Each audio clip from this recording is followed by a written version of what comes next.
Hi there. My name is Ben Titus. I'm a bassist out of Milwaukee, Wisconsin. I play solo bass as well as ensemble bass, from any style through rock and R&B to country, a little bit of metal and jazz fusion. Pretty much anything that I can play, I'm all about it.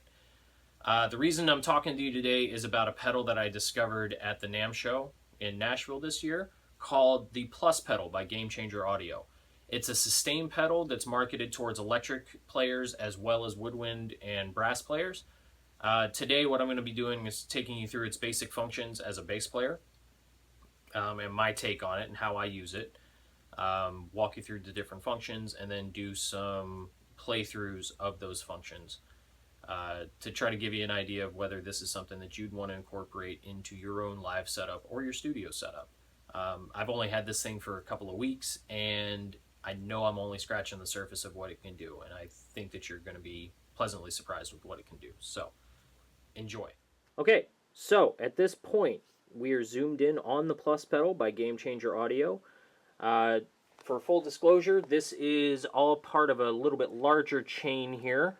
What I typically run is a Boss GT10B effects processor. That little foot switch over to the right is actually a wet dry pedal controller for the Plus pedal. I'm going to show you how that works in just a minute. That signal then runs into the Plus pedal, which the way the Plus pedal works, it's actually kind of a mini looper. So it'll actually sample the last half a second or so of what you play, and that's what it decides to sustain. That signal is then sent into my looper, particularly for solo stuff, but also for a couple of the ensembles I play with, we use the looper live. And for my small rig here at the house, that all runs into my Phil Jones bass Superflight Case 300. And then that's my new baby, which is my Schold Drakkar 6 custom bass. That's what I'll be playing for you guys in just a little bit.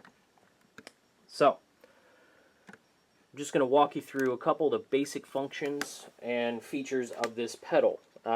First up, kind of the most glaring visual here is the brass pedal here that looks like it's just been ripped right off the bottom of a piano. Just kind of a nice touch, gives it a little bit of extra weight. It's not clicky like some other pedals are, so it's relatively quiet in terms of its engagement and disengagement. There are 4 main knobs on here. You've got rise, blend, sustain, and tail.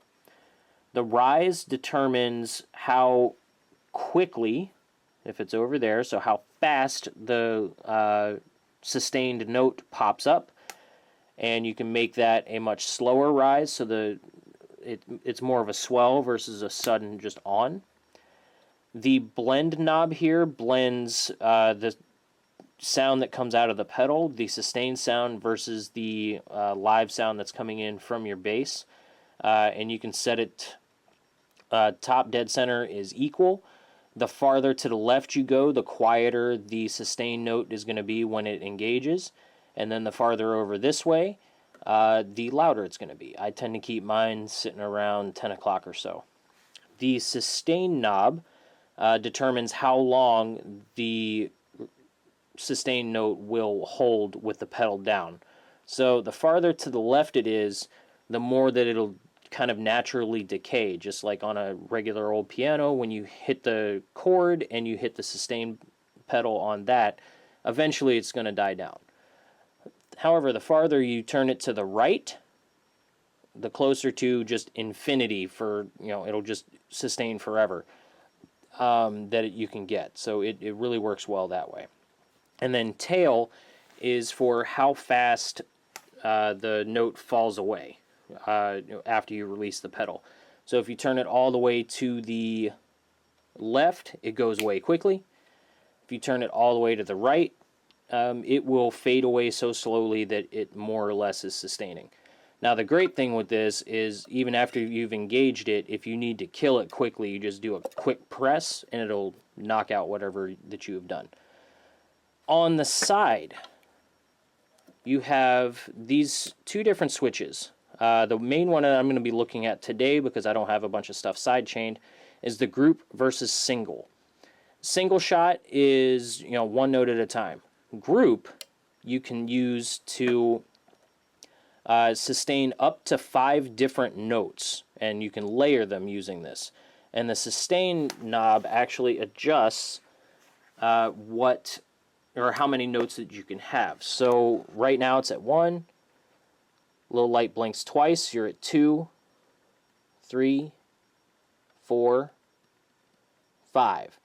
And you can do that, especially if you're working with something where you want to build chords and then play over top of them and such like that. The wet pedal that's over here, just because that was the convenient place to put it, actually allows you, once you hit that, the signal will go into the pedal, but it will not go through the pedal to your speakers until you hit the sustain. So that you can build some pretty wicked sounding layers and textures with it, which I'll demonstrate in just a minute. So yeah, enough of me walking you through it this way. Let's do some playing.